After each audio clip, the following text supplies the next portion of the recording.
Hallo liebe Freunde der Münzen. Für das heutige Video habe ich mir wieder eine Halbdollarmünze aus meiner Sammlung ausgesucht, welche ich euch vorstellen möchte. Die Münze wurde in den Jahren 1920 und 1921 geprägt und ausgegeben und gedenkt dem 300. Jahrestag der Landung der Pilgerväter in Amerika. Die Münze wurde vom amerikanischen Bildhauer Cyrus Edwin Dallin entworfen. Auf der Vorderseite der Münze ist William Bradford zu sehen. Er trägt einen Hut und eine Bibel unter dem Arm. Er trägt ein Hemd mit breitem Kragen und eine gerüschte Krawatte. Das Porträt Bradfords ist eine Erfindung, denn es ist kein echtes Abbild von ihm bekannt. William Bradford war als einer der Pilgerväter einer der ersten Kolonisten in Neuengland. Er wanderte 1620 an Bord der Mayflower in die neue Welt aus. Später war er Mitbegründer und Gouverneur der Plymouth-Kolonie in Neuengland. Seine Frau Dorothy fiel nach Ankunft in Nordamerika im November 1620 vom Deck der Mayflower und ertrank bei Cape Cod im kalten Atlantik. Am Rand der Münze befindet sich der Schriftzug United States of America, abgetrennt vom Schriftzug Pilgrim Half Dollar. Rechts neben dem Hut von Bradford befindet sich der typische Schriftzug In God We Trust.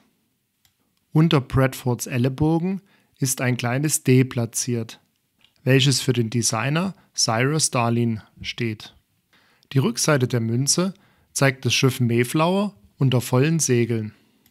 Die Mayflower war ein englisches Segelschiff, das 1620 eine Gruppe englischer Familien, die heute als Pilgerväter bekannt sind, von England in die neue Welt transportierte. Nach 10 Wochen auf See erreichte die Mayflower mit 102 Passagieren und einer Besatzung von 30 Personen die heutigen Vereinigten Staaten und ging am 21. November in der Nähe der Spitze von Cape Cod in Massachusetts vor Anker. Als die Pilger im November ankamen, mussten sie unvorbereitet einen harten Winter überstehen. Infolgedessen überlebte nur die Hälfte der ursprünglichen Pilger den ersten Winter in Plymouth.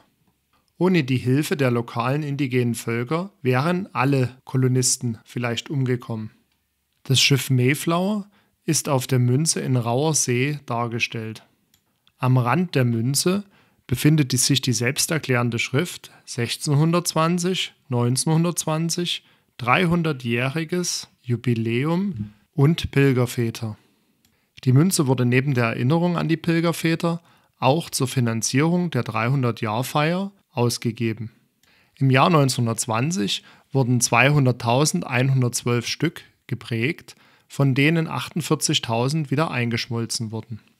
Im Jahr 1921 wurden 100.053 Stück geprägt und davon 80.000 wieder eingeschmolzen. Die Münze hat also eine Auflage von 152.112 Exemplaren im Jahr 1920 und von 20.053 Exemplaren im Jahr 1921. Da ich etwas den Überblick verloren hatte, habe ich tatsächlich 2 Stück aus dem Jahr 1920 in meiner Sammlung. Die Münze hat ansonsten die typischen Kenndaten der amerikanischen Halbdollarmünzen. Sie wiegt 12,5 Gramm, hat einen Silbergehalt von 90% und einen Durchmesser von 30,61 mm. Mir persönlich gefällt die Münze aufgrund ihres historischen Bezuges sehr gut. Sie nimmt einen mit auf die spannende Reise bei der Besiedlung eines neuen Kontinents. Wie immer freue ich mich über eure Kommentare, bedanke mich für eure Aufmerksamkeit und wünsche euch noch einen schönen Tag.